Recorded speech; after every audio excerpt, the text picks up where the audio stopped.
everyone. Today we're going to talk about the most important things to have in your handbook. We get this question a lot. Yes. So we narrowed it down to 5 top things. Now, just before we get started, we are not attorneys. We cannot provide legal advice. This is the best information that we can provide as business owners, but it is very important before starting any business that you have some legal competent person that can help you navigate rules and regulations. This could be state requirements, insurance requirements, federal requirements, even county and city requirements. So if you don't have an attorney and you're hearing this or watching this, Legal Shield is a great resource. It's reasonably priced, and you'll find an attorney in your area, at least in your state, that can help you. So I would highly recommend, if you don't have an attorney, find one now. Yeah. All right. Well, with that being said, we're going to get started with number 1 of the top 5 things you should have in your client handbook, and it is a client intake and onboarding. So it's really important to have a clear onboarding process and all the procedures that you need for that. So now we are talking about having the consent forms. So permission for assessment, your medical questionnaire. There are a lot of questions that funders require in medical questionnaires. Some of them are ridiculous in my opinion, but they require them. So it's really important. Something that we will be adding, but when we did the podcast with Dr. Ice, she thought it was a really good idea to add sleep questions in there. Particular are you all waking up in the middle of the night, and what's bedtime routine look like, and things like that. So those can be very helpful. But where does the child go to school, and do they have an IEP? These are just things that you need to know as part of the onboarding process. What is their insurance? Is it Medicaid, or is it a self-funded, or do they have both? Right. So are you going to be dealing with primary and secondary? So it's really important. Something I noticed on Facebook, and it's a question on our list already, is notice of privacy practices, and I highly recommend. And we talked about this last time, but before you give your client handbook to your clients, know what's in them. So what is your responsibility as far as a notice of privacy practices? Do I have to provide treatment plans and session notes to the parents if they ask for them? And then a risk assessment. Super important that you have a risk assessment, especially if you're doing in-home. But is this a safe environment for your staff? And is this a safe environment for your client? And so knowing this up front is super important. Yeah, definitely. Some of the questions you might ask in a risk assessment for in-home would be, do the stairs have a railing? Are there animals in the home? What's the process of where the animals are going to be during therapy hours? Is there smoking in the home? Where does therapy take place? If it's in a basement, is there an emergency? Is there a secondary exit? These are things that you're putting. This is a real. It's again, especially within home. There's a lot of liability and a lot of risk that's just uncontrollable versus a clinic where you can set up the environment so it's safe. So there is an emergency exit. So there are no aggressive pets so that there is no smoking. Right, these are just things that you can set up from the get-go where you cannot control that environment. Even what's the temperature of the home in the winter? Or the summer. Or in the summer, absolutely. So these are things that in a clinic you have complete control over, but in a home environment you don't. And I can guarantee if there is a possibility of an accident, it's going to happen eventually. It just is. So we want to set ourselves up where we control the environment to the best of our ability. Does that make sense? Cool. Well, that brings us to number two. Number two, most important thing, or the second most important thing that you should have in your client handbook, services and programs. So we want to be able to we want to outline what these look like, describe what your services are, and describe them in layman terms, right? And describe them in a way that anyone off the street would understand. Correct. We want to, of course, discuss how they're evidence based and that type of thing. What transition may look like, knowing that depending on the services that you're providing, if it's more of a concentrated, specific skill set that you're working on, or if it's more of a comprehensive early intervention type goal, but what's the length of therapy? What will fading out look like? How will the general hours be, and what's the role of a BCBA, what's the role of the tech, what's the and a lot of these things you might think are general across ABA, but not necessarily. And so you really need to define them in the way that you and your company provide them, so that the parents can have a clear understanding, or the guardians can have a clear understanding of your services and what they might look like. Yeah, and I guess don't assume that they even understand these things, even if they've had services before. They may just not, and so it's good for your team to go over this and really get a good understanding for them. Something else that would be very important in services is how does parent participation work? Many funders now require a certain level of parent participation. So, going over how parent participation works and what happens if there's not enough parent participation, that's really important. So, yeah, absolutely. Definitely. And, in the beginning, depending on how your services work, for us, we would go over in my clinic, in my agency, we would go over the intake first before we even started the assessment. So at this time, we were giving general information, of course, right? Like we didn't know what what we were going to exactly recommend as far as service hours and like but a general idea Yes. going into it. And we would look at, I think like one of the big things is also explaining the dynamics between the BCBA and the tech, and like the roles and responsibilities of each person, and how often you're going to see your BCBA, and who do you need to reach out to in case of questions. Right. And getting some of that stuff started from the beginning, so that they know who to reach out to, because most likely the questions and the overwhelm are going to happen more in the beginning, and so you want them to feel comfortable with knowing the procedures of how to reach out to who they need to reach out to if they have questions about services as things get started. Right. Yeah, and I think like this isn't speech, right? This isn't OT. This is really intensive services.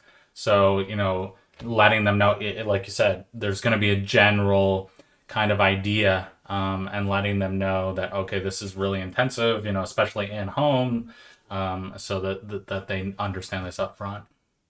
Yeah. Well, so the third one, policies and procedures. And that's a huge, broad heading there, but definitely making sure that you have your policies and procedures, and to start out, highlighting those key policies like confidentiality, what's your cancellation, your scheduling process, billing and payment policies, and how to handle grievances. And so that some of that's what I discussed a little bit from in services and programs when we're talking about the job responsibilities of the providers that are going to be in their home or in your clinic, working with their child, or working with them.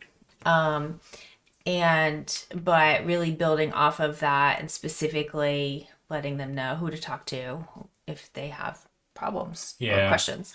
And then the billing and payment policy, making sure you get that the insurance information, as we talked about during the first point with onboarding, and filling out their initial application and all of that, but making sure that they know whether they're insurance or private pay, or what they know what that looks like ahead of time, because Yes. it's very important too, even from a legal standpoint of the of what is the insurance act, like the you have to be clear about like the cost of things. Yeah, so no surprises No if surprises you're act, yeah. working out of network. This is really important that you're following the No Surprises Act and that you give them upfront costs that are in reality, right? So that's really important that you're upfront about that, and it's just so important to have a financial responsibility agreement so that they know, okay, if they're not Medicaid. So typically Medicaid will not allow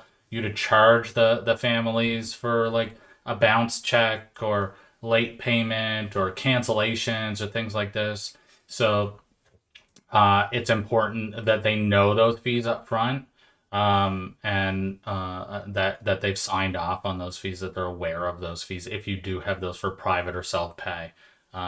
And if this goes with all the policies, and I honestly can't remember if we talked about this last time or not. It might have been one of the questions, but like, how often should I let my families know if we've changed policies?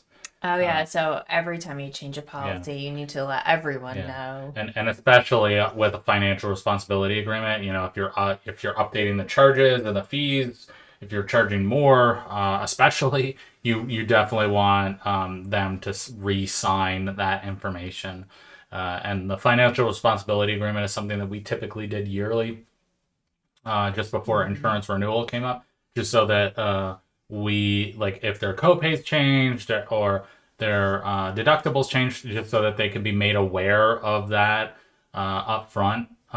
So that, again, especially if you're out of network, it's really important. So we often get asked, how can I attract more clients to my ABA practice?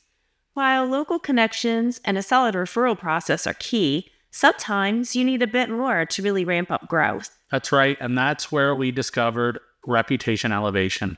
They're not just a digital marketing agency, they specialize in helping ABA therapy practices expand their client base. We've actually spent time talking to Reese Epstein, the man behind Reputation Elevation. We've dug deep, chatted with their current and former clients, and guess what? Some of them are even part of our 3 Pi Squared family. The feedback we received was incredible. We're pretty selective about recommendations, but Reputation Elevation truly stands out. They have the data and the results to back up their work. So if you're looking to boost your client numbers and grow your practice, check out Reputation Elevation. They've got a proven track record in the ABA space, and we genuinely believe they can offer great value to your practice. Head over to their profile on 3pisquared.com to learn more and book a free consultation with Reese directly. It's about making the right moves to grow your practice, and Reputation Elevation might just be the partner you need. Yeah, and speaking of copays, how do they pay their copays, right? Yes. Like, if you're in clinic, it may be a little different. Especially if you have an admin front person at the front desk who takes that stuff and communicates about that with your clients. But if you're in home, we had a very strict policy that you don't give our employees money. Like, don't give the Check tech or the BSBA a check to send in, because we just don't want that responsibility on anyone. So we had specific, you mail it in or you drop it by, or we had, other ways of making sure Yeah. that they could pay. So knowing, but those are things that up front in the beginning, when you're building that initial relationship with your client, that are just super important in the beginning to start off, uh, making sure that everyone's clear on the expectations, because then that just helps decrease any issues later on down the line. So. Correct. And if you do have to go, if there is some issue where they have a $10,000 deductible and they ghost you after it's been you've provided free services for 3 months, you can go to small claims court or submit these to like what is Collections it? Collection agency for like non-payment. Yeah, for non-payment, that you do have that signed, right, so that you can go after them if you need to, because it's so important.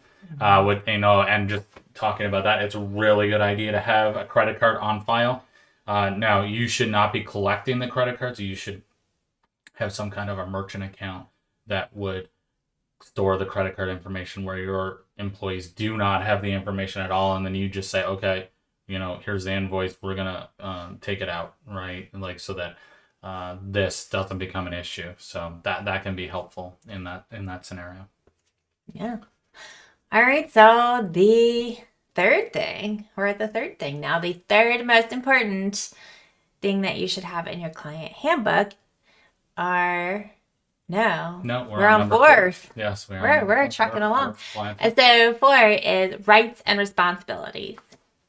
So explaining the significance of those rights of the clients and their families, as well as their responsibilities.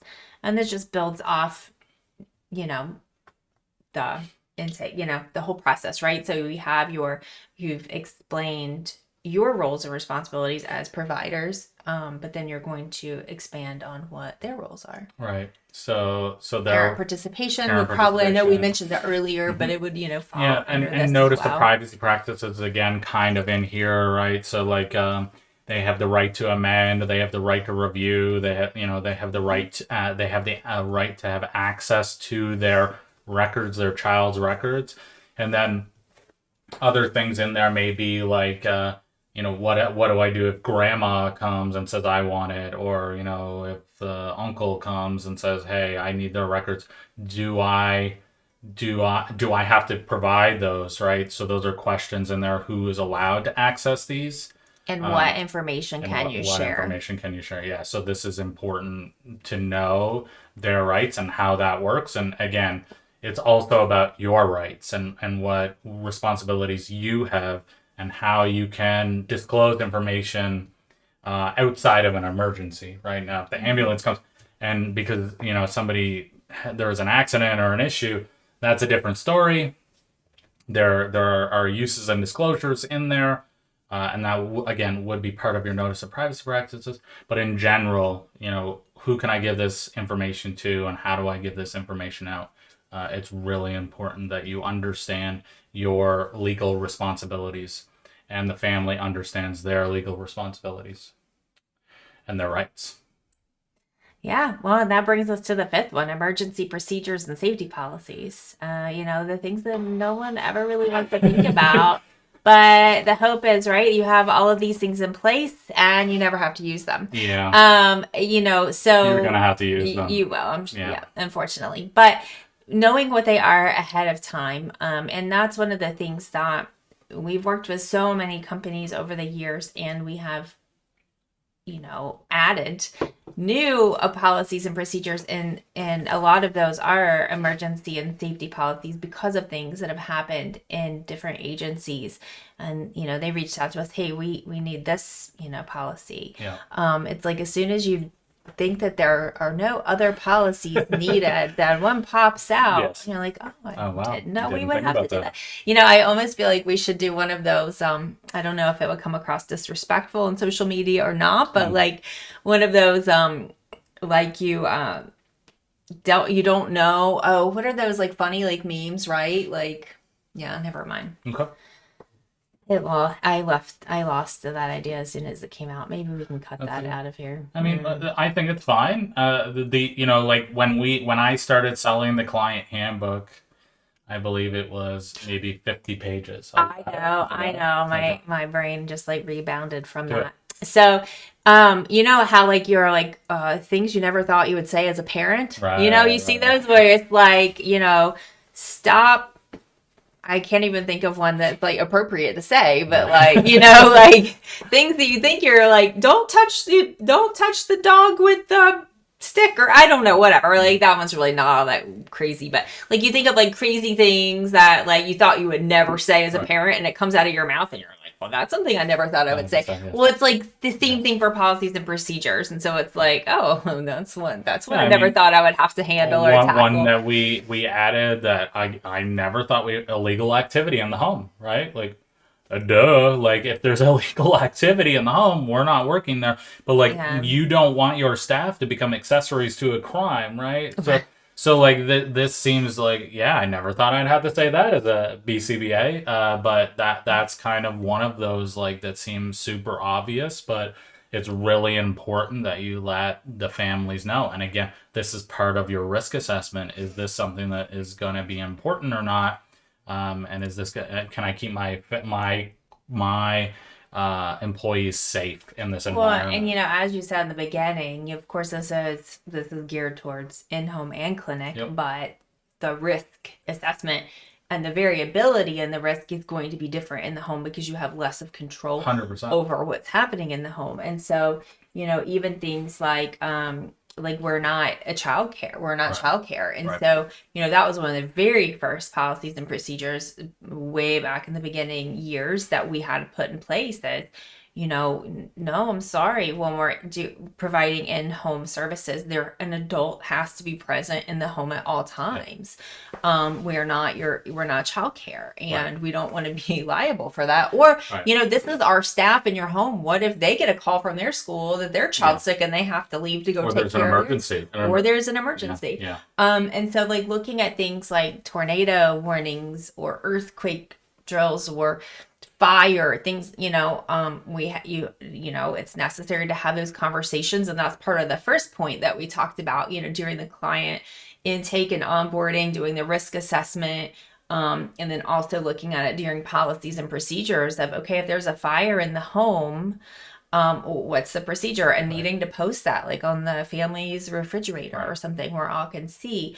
If there is an emergency, if someone in the home falls ill or has I don't know, like falls down and becomes unconscious or whatever, like you have to call 911 and things like that. So there is a level of responsibility that is a little bit more. You have to think about these emergency procedures even more so in the in-home setting, but even in clinic, what is your all of those disaster drills, and Fire and you evacuation, need to emergency practice response, them, you need to post them, Yep. you need to you have to go through training, you have Active to shooter, I know. all of those Unfortunately, yeah, that's one that you also it needs to be looked at as well. Yeah. So, what are all the policies and procedures? And then, like, if there is an incident in the home or at the clinic, what's next? So, Right.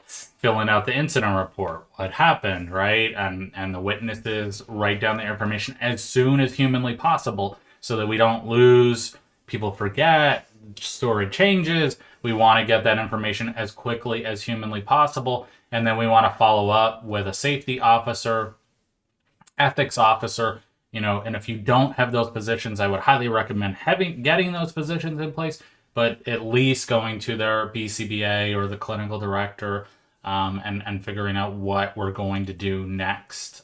Because, like, especially if this is happened a couple of times, and like we want to prevent these things. We want to prevent workers' comp claims. We want to prevent people getting hurt at work. We want to prevent clients getting hurt at work. These are important things.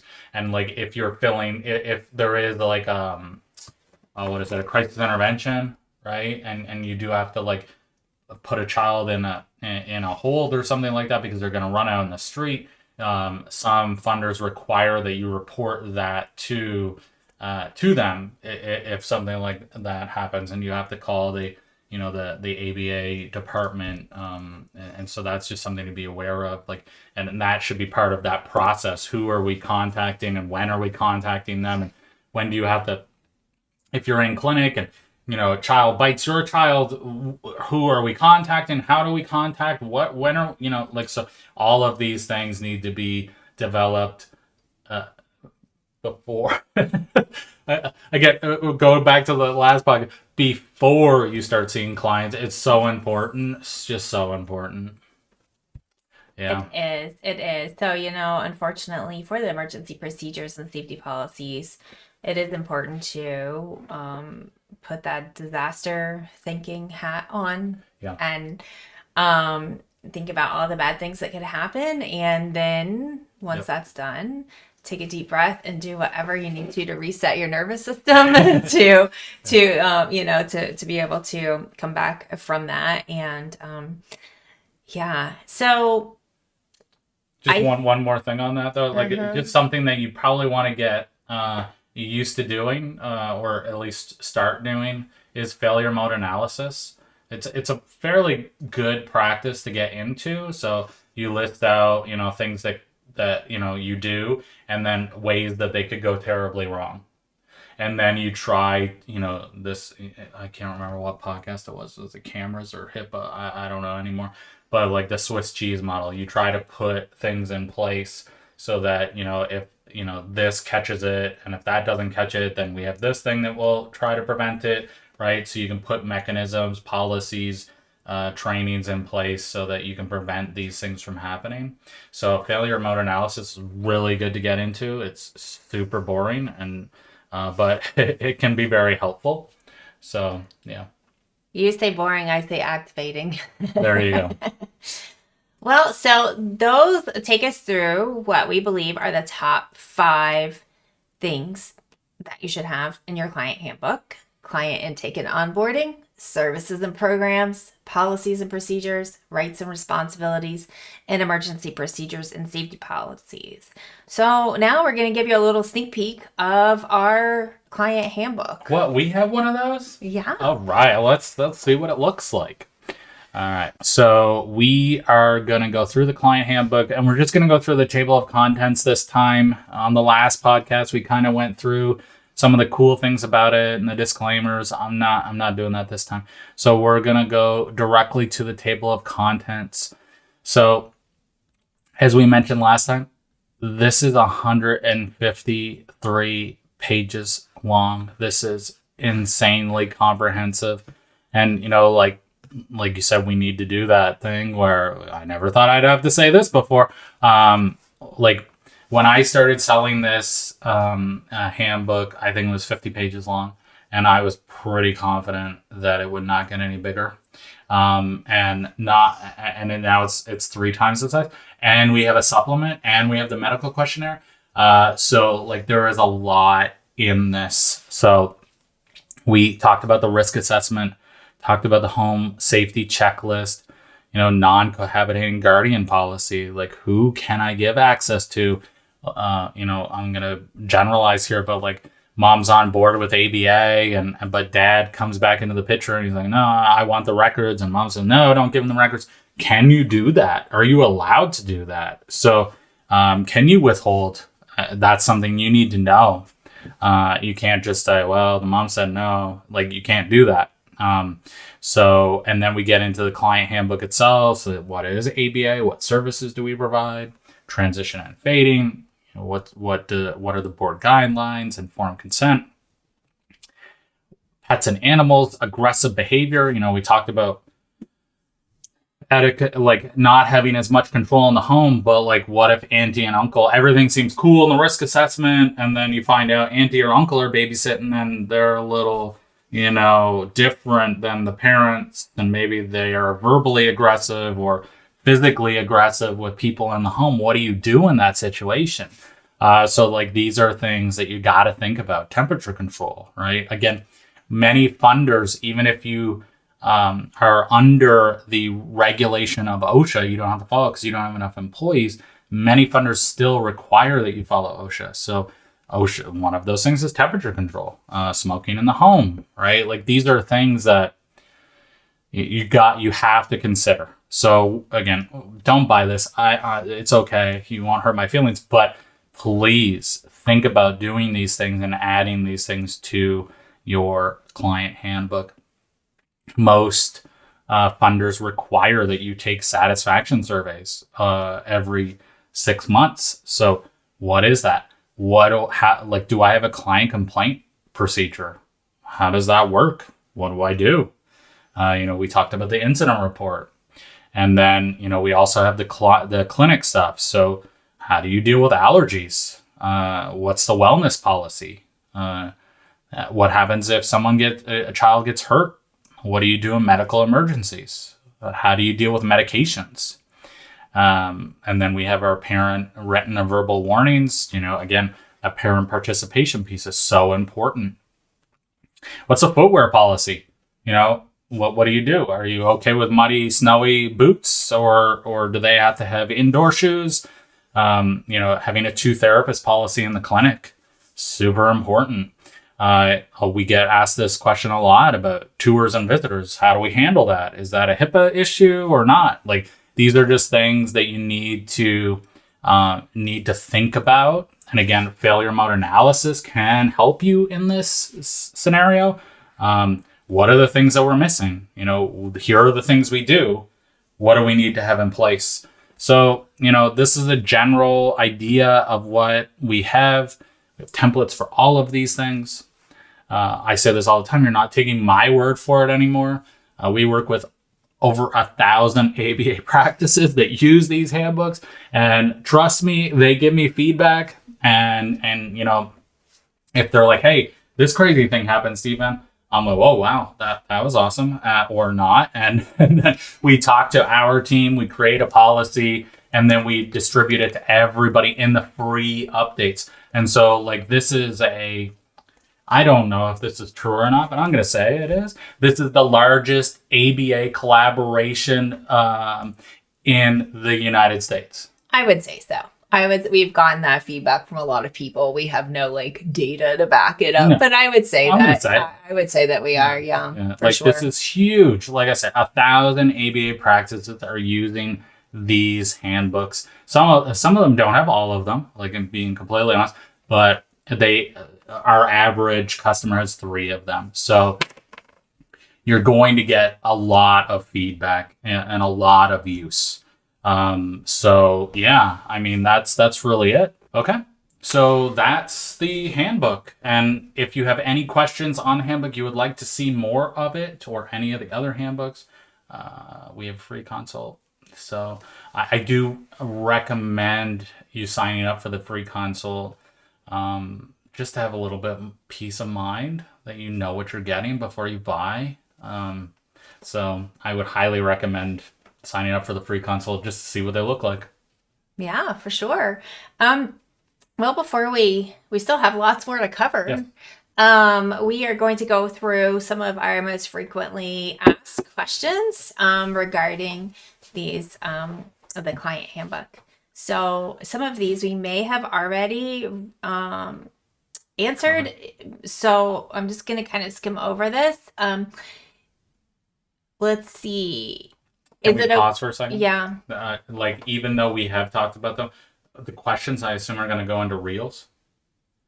So I get asked this question all the time. Are they customizable? Right. All right. So now we're going to go through the frequently asked questions about the client handbook. Number 1, is the client handbook customizable? Absolutely. You have to customize it. So this comes in Word and Excel. The medical questionnaire comes in Excel. The handbook in Word. There's a supplement that comes with it, which goes through state regulations. So we go over Fed and state. So all of our templates, we go that far. So you have to customize this based on your state. We went through child custody. Every state does this differently, right? Service animals. Every state does this differently. Rights and responsibilities. Every state does that differently. So it's important that you modify this so that it meets your state requirements. Is it okay to have a hands-off approach for crisis intervention? I don't know the answer to that. I don't Probably. know. We get asked this quite often, and I don't believe that you can go totally hands-off in this field. So my question to you, if you're asking me this question, which I get asked quite often, is what happens if you're in home and you're playing in the backyard and there's no fence and the child runs to the street? Are you going to be hands off, or are you going to grab that child and make sure that they don't get hit by a car? right? So Right. like, So, I mean, and from a clinical perspective, we would need to describe what does hands off mean. We get that a lot. Are you talking about like even down to the point of like prompting level, using like slight hand over hand assent to guide, versus, right? yeah, Like right. exactly. All the way to like emergency. And so definitely knowing what your policy is, knowing what the guidelines are in your area Yeah. and your state, city. But again, this is failure mode analysis, right? Like, Exactly. so, okay, what do we do in this situation? What does hands off really look like? And so, I do highly recommend that you train your staff on crisis intervention. And if you're not going to use the restraints, like I totally get that, but the de-escalation part of it, I think for sure is super important. Absolutely. Of course, de-escalation is the most important. And, we want most people, like, I think, especially like, no one wants to be hands-on. Like, as a field, we want to be use the least intrusive Sure. method possible. And so, with compassionate care Mhm. and guidance of our clients, it's so important not to go straight to a hands-on, 100%. Yeah. um especially with assent and Hmm. respect, right?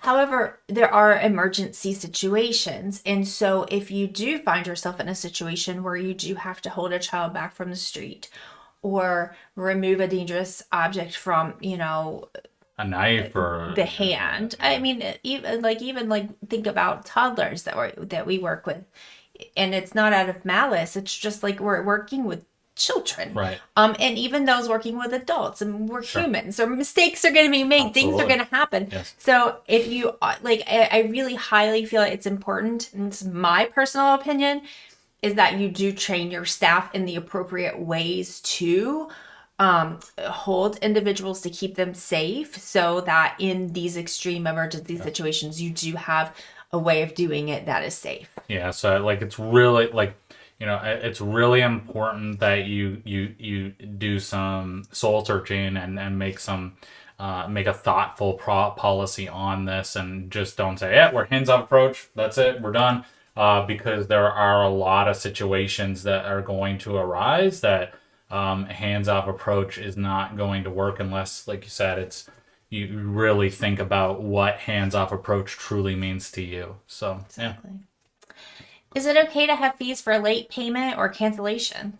Yeah, so again, we get asked this question all the time. So private funders typically allow self-pay, typically allow late payment or cancellation fees, but Medicaid is it typically no, because you're not collecting payment from them anyway. So those yes, that's the answer.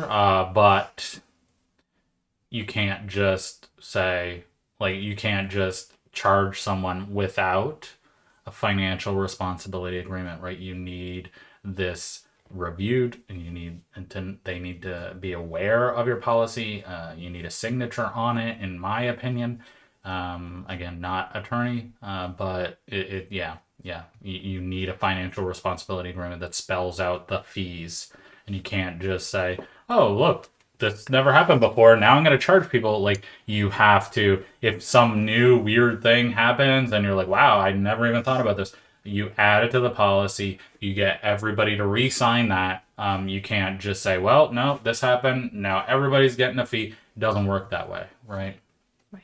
You have to educate and communicate Correct. first. And everyone has to agree to it. And like, maybe I can't even think of a scenario where this would happen, but like, maybe the parents say, yeah, I'm not okay with this, and they stop services, right? But you have to give them that opportunity to sign it and agree, and before you start randomly charging people for things. Absolutely. Absolutely. Oh, and sorry, last thing. So, we talk about late payment in this one, right? So yeah, so this question's, yeah. So you may have other fees, and like supply fee and things like that. That's going to be funder dependent. So just make sure, if you do have like a clinical supply fee or something like that, that you are allowed to do that. And again, talk to an attorney, make sure your funders are okay with that.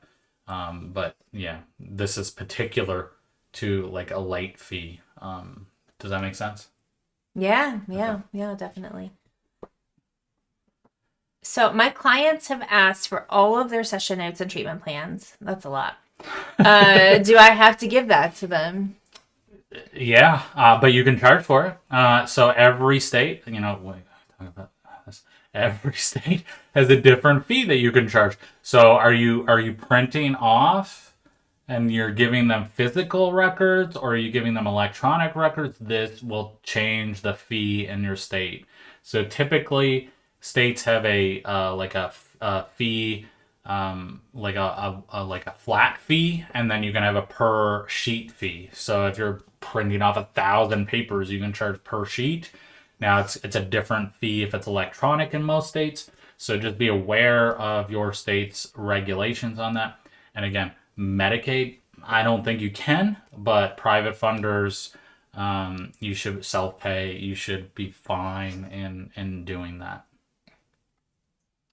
So this next question we get a lot from early intervention providers, those who are providing services from infancy, toddlers, preschoolers. So the little guys, the little ones, right? Do I need a risk assessment? Why do I need a risk assessment if I'm just working with the little guys? And before Stephen even answers, little guys, come on. If anyone needs risk assessment, it's those working with the little guys. Yeah. But I'll let Stephen answer. Yeah, I mean, like some of the questions in our risk assessment are ridiculous. They're like they feel far-fetched for most people. Are there? Does your client have an addiction, right, to some substance? Probably not, but like.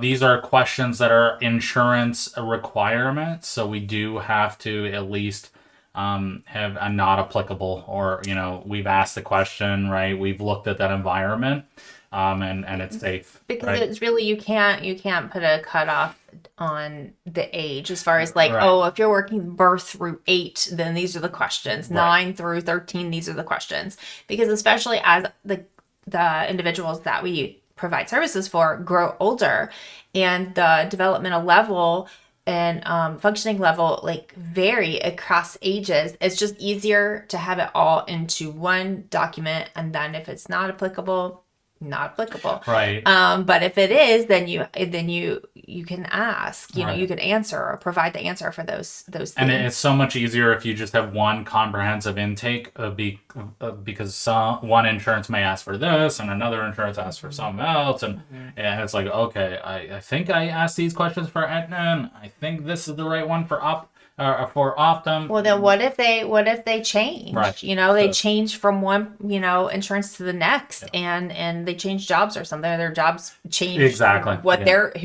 they're working 100%. with. And so then instead of like reinventing the wheel, you have it. So Just that's have one all of our comprehensive one. that's our client handbook. Is we have taken into consideration All the most major of the funders. major funders. Of course, there's some side subsidiaries that who knows, but for the most And part, then it's very again, comprehensive. If that does happen, we had a case in Utah where they started that's doing right. day treatment, Yeah. and they had to start following different laws. And they just sent us the regs. We reviewed them, worked with our team, and we added those to the handbook and gave it to everyone. So again, we want your feedback. So if there's something you're like, hey, I was working with this funder and they asked for this crazy thing, please let us know so we can add it. I'd really appreciate that. Yeah. If I get a request from a parent for records, do I have to provide them? And we've already answered this. Okay. All right. Yeah. Okay, cool. So you can skip this part. All right. Well, hopefully this information has been helpful. And if you are interested in, learning more about our handbooks, or you would like to talk about the handbooks that you've been using, and what they may be missing or how you can improve those, then just sign up for a schedule a free consult with us, and we will be more than happy to get that conversation started. Yeah. So hopefully it's helpful, and thank you for listening or watching. Like and subscribe.